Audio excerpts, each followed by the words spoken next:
비가 추적추적 내리던 오후, 초인종이 딩동 길게 울렸다. 문을 연 사람은 시어머니 박윤정이었다. 검은 우산 끝에서 물방울이 똑똑 떨어졌고 며느리 한서연은 현관 바닥에 신문지를 재빨리 깔았다. 현관은 비가 와도 반짝거려야지. 이런 건 미리미리 준비하는 거야. 말끝이 매정했다. 서연은 억지로 미소를 지었다. 어머니, 들어오세요. 식탁엔 막 끓인 묵은지 찌개가 김을 뿜었다. 윤정은 국자를 들어 한 숟갈 떠먹더니 미간을 아주 조금 찌푸렸다. 이게 왜 이렇게 달지? 설탕을 넣었니? 김치가 해결할 맛인데 왜 손을 대? 고기는 너무 익었고. 숟가락 부딪히는 소리가 챙그랑 방 안에 퍼졌다. 서연은 식탁 아래에서 주먹을 꽉 쥐었다가 풀었다. 다음엔 더 신경 쓸게요. 다음 날엔 걸레질이 문제였다. 또 그 다음엔 아이 낮잠 시간이 잘못됐다며 그다음엔 양파 보관법이 틀렸다고 지적했다. 윤정은 소리치지 않았다. 대신 매 순간 조금씩 무너뜨리는 말들을 골라 던졌다. 살림은 성실함으로 티가 나. 오늘 반짝였으면 내일도 반짝여야지. 하루하고 마는 건 성실이 아니야. 서연은 남편 도윤에게 말해보려다 번번이 삼켰다. 엄마가 좀 깐깐하시지. 우리만 잘하면 돼. 남편의 말은 걱정이 아니라 도피처럼 들렸다. 명절이 가까워지자 부엌은 온종일 치, 탁탁 소리에 젖었다.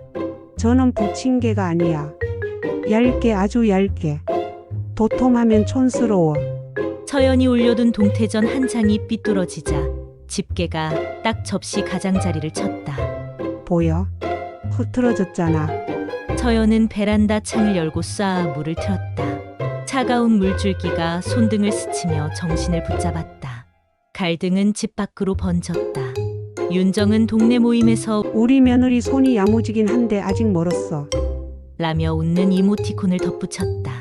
캡처된 화면이 서연의 휴대폰에 떠올랐을 때 그녀는 지우의 숨결을 들으며 천장을 끝없이 바라봤다.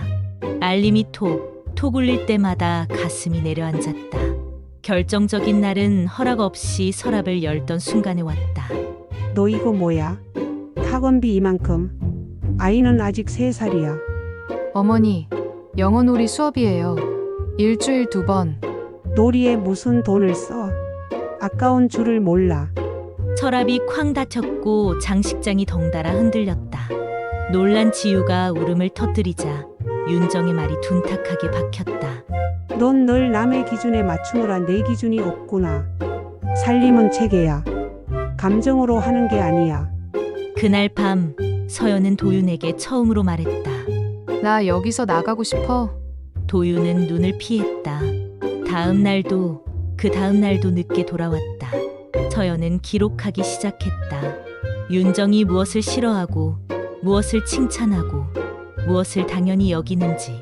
실수하지 않으려는 기록은 어느새 윤정의 말투와 온도를 닮아가 지유를 향한 서연의 목소리까지 바꾸기 시작했다. 장난감은 왼쪽 바구니. 색깔은 비슷한 것끼리. 그래야 보기에도 반듯하지. 말을 끝내고서야 서연은 자신이 누구의 목소리를 빌렸는지 깨닫고 입술을 깨물었다. 한여름 서연의 어머니가 아프단 소식이 들려왔다. 그날도 윤정은 식탁 얼룩을 지적했다. 식탁은 나무라서 물자국이 남아. 컵받침을 꼭 써. 서연의 눈가에 핏줄이 섰다. 어머니, 오늘만은 그런 말 하지 말아주세요. 윤정은 잠깐 멈칫했지만 곧 평정을 되찾았다. 살림은 오늘만이 없어. 말과 말이 부딪혀 딱 소리를 냈다. 이사 얘기는 빨리 진행됐다. 반듯한 햇볕이 드는 작은 전셋집. 계약서에 펜촉이 사각 미끄러질 때 서연은 윤정의 목소리를 떠올렸다. 살림은 도망으로 완성되지 않아. 그렇다면 도망이 아니라 시작이라고 이름 붙이면 어떨까? 서연은 사인을 했다. 짐을 빼는 날 윤정은 오래 서 있었다. 우산꽂이에 접이식 우산, 세탁실 구석의 작은 발판, 윤정이 사다 준 커다란 흰 김치통. 김치통은 두고 가. 새로운 집 냄새가 괴로울 거야. 괜찮아요. 새로 시작할 거라서요. 그 짧은 대답에 윤정의 눈이 아주 조금 흔들렸다. 아무도 눈치채지 못한 작은 파문. 갈라섬은 시끄럽지 않았다. 서류 몇 장, 도장 2번, 문이 닫히는 소리 1번. 지유의 인형이 문틈에 딸칵 끼었다 빠졌다. 그게 마지막. 새 집에서의 첫 밤. 냉장고가 웅하고 숨 쉬었다. 서연은 컵받침을 습관이 아니라 선택으로 올려놨다. 다짐은 생각보다 묽었지만 묽은 다짐도 말리면 단단해진다. 며칠 뒤 우편함에 작은 반찬통이 들어있었다. 멸치볶음. 뚜껑엔 둥근 스티커와 날짜만. 처음엔 열지 않고 밀어두었지만 결국 지유의 밥상에 올랐다. 짠맛 뒤에 묘한 안도감이 숨어 있었다. 엄마! 할머니 냄새! 서연은 대답 대신 물컵을 건넸다. 겨울 초입. 윤정에게서 전화가 왔다. 시간 있니? 시장에 같이 가자. 시장에선 생선 상자의 얼음이 자박자박 울었고 모입 사이로 흙 냄새가 솟았다. 윤정은 배추를 집어들며 말했다. 좋은 배추는 인맥이 살아있어야 해. 노랗게 안 물들고. 서연은 속으로 또 시작이네 중얼거렸지만 윤정의 목소리는 전처럼 날카롭지 않았다. 집으로 돌아오는 길, 윤정이 걸음을 멈췄다. 서연아, 나 요즘 기억이 자주 비어. 서연은 장바구니를 내려놓았다. 예전 같으면 내 흠만 보였을 텐데 요즘은 그게 뭔지도 가끔 잊어버려. 이상하지? 잊어버리셔도 괜찮아요. 그게 우리에겐 평화일 수도 있어요. 며칠 뒤 윤정이 찾아왔다. 작은 봉투 하나. 테이블 위에 놓인 종이에는 병원 로고가 박혀 있었다. 초기 치매래. 언어가 먼저 흔들린대. 윤정은 고개를 숙였다. 복잡한 걸 말로 정리할 자신이 없을수록 남의 것을 바로잡는 데 매달리게 되더라. 내가 내 앞에서 흐릿해졌어. 내가 너를 흐릿하게 만들었어. 서연의 가슴이 푹 꺼졌다. 그동안 칼처럼 베던 말들이 사실 윤정 자신의 살을 베던 칼이었을지 모른다는 생각에 윤정은 또 다른 봉투를 꺼냈다. 삐뚤빼뚤한 편지. 서연아, 말하는 법을 잊어버렸다. 사과도 부탁도. 그래서 잔소리만 남았다. 네가 떠나려 할 때 사실은 잡고 싶었다. 그런데 잡는다는 말을 찾을 수가 없었다. 편지는 거기서 뚝 끊겼다. 서연은 조용히 한 줄을 더 썼다. 그럼 다른 방식으로 말해요. 저는 제 집에서, 어머니는 어머니 자리에서 대신 주고받을 말은 편지로 해요. 그날 이후 우편함에 오가는 것은 반찬통과 짧은 쪽지였다. 오늘 김치는 소금이 조금 샜다. 그럼에도 맛있었다. 멸치는 더 볶아 바삭하게. 지유가 좋아했다. 문장마다 사각펜 소리가 배어 있었다. 차를 애던 대화는 물러나고 생활의 문장이 자리를 메웠다. 설 무렵 윤정이 갑자기 사라졌다. 전화는 꺼져 있었고 단톡방엔 오늘 엄마 못 봤어요? 라는 글만 남았다. 눈이 소리 없이 내리던 저녁, 서연은 언덕 위 오래된 시장 입구에서 윤정을 찾았다. 눈발 속에 작은 그림자가 질척 발자국을 남기며 서성였다. 어머니, 윤정이 돌아봤다. 눈썹에 하얗게 성에가 껴 있었다. 집에 가는 길이 자꾸 헷갈려. 서연은 윤정의 손을 꼭 잡았다. 손끝이 얼음처럼 차가웠다. 택시 안에서 히터가 후 불어오자 윤정이 잠들 듯 고개를 기대었다. 살림은 체계고 사람은 사랑은. 윤정의 말이 허공에서 흩어졌다. 그날 밤 서연은 도윤에게 말했다. 어머니와 우리 같이 살 순 없어. 하지만 같이 돌보는 방법은 만들자. 어떻게? 경계와 역할을 종이에 쓰자. 말로 하면 또 다칠 테니까. 흰 종이에 굵은 글씨가 들어갔다. 돌봄 요일제 방문, 병원 동행 분담, 생활 반찬 빨래 청소 각자 방식 존중, 도움은 요청받을 때만, 대화 지적 금지, 부탁 문장만 사용, 급하면 메모. 봄이 왔다. 윤정의 집 식탁 끝에 작은 칠판이 걸렸다. 오늘의 부탁 신문지 버리기 장바구니 접기 우편함 확인. 윤정은 부탁을 하나씩 지울 때마다 칙칙 분필 가루를 털었다. 살림은 체계야. 라고 여전히 말하곤 했다. 하지만 끝이 달라졌다. 사람은 각자 체계를 갖고 있겠지. 내 체계도 틀린 건 아니야. 어느 일요일 지우가 김치통을 두드리며 물었다. 엄마, 여기에 뭐 넣을 거야? 우리 집 냄새. 서연은 미소를 지으며 대답했다. 윤정이 옆에서 덧붙였다. 그리고 우리 집 이야기. 여름 병세가 한번 깊어졌다가 가을 바람과 함께 잠잠해졌다.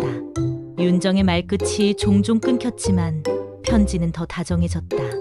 지우가 학교에 가면 도시락에 김을 2장 넣어야겠다. 한 장은 밥 위에, 한 장은 내 마음 위에.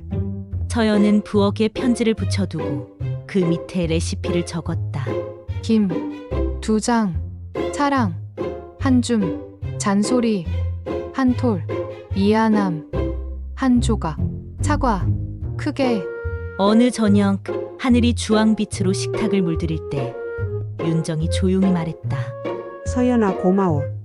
내 방식이 틀린 게 아니라 내가 모르는 방식이었다는 걸 이제 좀 알겠다. 서연은 김치국물 묻은 손가락을 닦으며 고개를 끄덕였다. 어머니 방식 덕분에 제 방식이 생겼어요. 모서리를 둥글게 하는 법도 배웠고요. 둘은 한참을 말없이 앉아 있었다.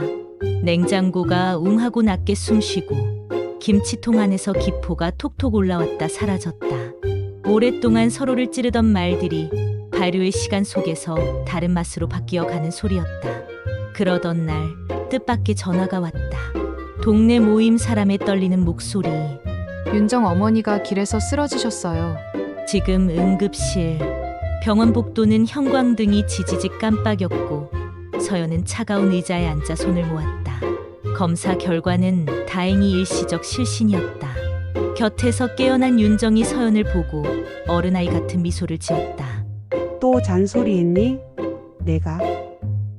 아니요. 오늘은 부탁만 하셨어요. 어떤 부탁? 살아달라고요. 내일 반찬통 비워야 하니까. 둘은 동시에 웃었다. 웃음 끝에 윤정의 눈가가 젖었다. 퇴원 후 윤정은 작은 상자를 내밀었다. 흰 김치통이었다. 처음 이사하던 날 두고 가라던 바로 그 통. 하지만 이번엔 다르다. 뚜껑 안쪽에 짧은 글씨가 새겨져 있었다. 도망의 그릇이 아니라 시작의 그릇. 서연은 손바닥으로 글씨를 쓸어보았다. 사각 작은 마찰음이 났다. 그 소리는 오래된 전쟁의 북소리가 아니라 새로 시작하는 밥짓기의 박자 같았다. 둘은 여전히 다투었다. 가끔은 사소한 걸로, 가끔은 본질로. 하지만 가위처럼 서로를 잘라내던 날카로움은 무뎌졌다.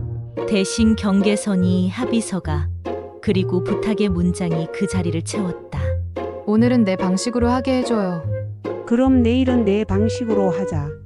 한쪽이 이기고 한쪽이 지는 전쟁이 아니라 하루씩 번갈아 가며 양보하는 평화. 그리고 어느 비 오는 밤 초인종이 딩동 울렸다. 서연이 문을 열자 윤정이 서 있었다. 우산 끝에서 물방울이 똑똑 떨어졌다. 현관은 비가 와도 반짝거려야지. 서연이 웃었다. 알아요. 그래서 오늘은 미리 신문지 깔아뒀어요. 윤정이 현관을 바라보더니 아주 천천히 고개를 끄덕였다. 그래. 너 방식이네. 그 말은 오래 걸려 도착한 사과이자 아주 조용한 화해였다. 그리고 처음부터 예고됐던 충격 반전의 진짜 얼굴이었다. 끝나지 않을 것 같던 시어머니 전쟁은 사실 말 잃은 사람과 말을 삼킨 사람의 싸움이었다. 잃어버린 말을 찾는데 전쟁이 필요했던 것뿐. 전쟁이 끝난 자리에 남은 것은 김치 냄새와 부탁의 문장, 그리고 서로의 방식을 인정하는 아주 짧은 고개 끄덕임이었다. 창밖에서 빗소리가 톡톡 규칙적으로 이어졌다. 새로 담근 김치가 통 안에서 조용히 익어갔다. 두 사람은 같은 밥상에 앉아 서로의 접시에 반찬을 조금씩 덜어주었다. 누가 먼저랄 것도 없이 아주 자연스럽게. 이제 이 집의 냄새는 한 사람의 방식이 아니라 둘의 방식이 섞여 만들어내는 향이 되었다. 윤정과 서연의 전쟁은 단순히 집안일에서만 벌어지지 않았다. 아이를 키우는 문제는 언제나 불씨였다.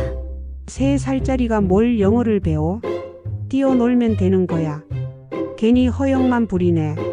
윤정의 말은 날카로웠고 서연은 얼굴이 붉어졌다. 요즘은 다 그렇게 해요. 놀면서 배우는 수업이에요. 놀면 집에서도 충분히 놀아. 밖에 돈 들일 필요가 있니? 식탁 위 국그릇이 덜컥 흔들렸다. 서연은 더 말하지 않았다. 하지만 그날 밤 지우가 영어 노래를 흥얼거리자 윤정은 잠시 눈길을 멈췄다. 아무 말도 하지 않았지만 서연은 그 침묵에서조차 압박을 느꼈다. 남편 도윤은 늘 늦게 들어왔다. 술 냄새를 풍기며 넥타이를 느슨하게 풀 때면 서연의 얼굴은 차갑게 굳어졌다. 왜 말 안 해? 어머니한테 뭐라도 한마디 해줘야지. 엄마는 원래 그런 분이야. 그냥 참고 넘어가면 돼. 나만 참으면 끝나는 게 아니야. 서연의 목소리가 쨍하고 깨졌다. 도윤은 고개를 숙인 채 양손으로 얼굴을 감쌌다. 그는 누구의 편도 들지 못했다. 어머니와 아내 사이에서 무력해지는 자신을 견딜 수 없었다. 윤정에게도 과거가 있었다. 젊은 시절 그녀 역시 시어머니 밑에서 살림을 배웠다. 시어머니의 눈빛은 매서웠고 새벽마다 솥뚜껑을 닦으며 눈물을 삼킨 기억이 있었다. 밥물은 손등까지 맞춰야 해. 그렇지 않으면 집안이 기울어. 그 말은 주술처럼 윤정의 귀에 남았다. 그녀는 자신이 며느리였을 때 억눌린 감정을 애써 묻었다.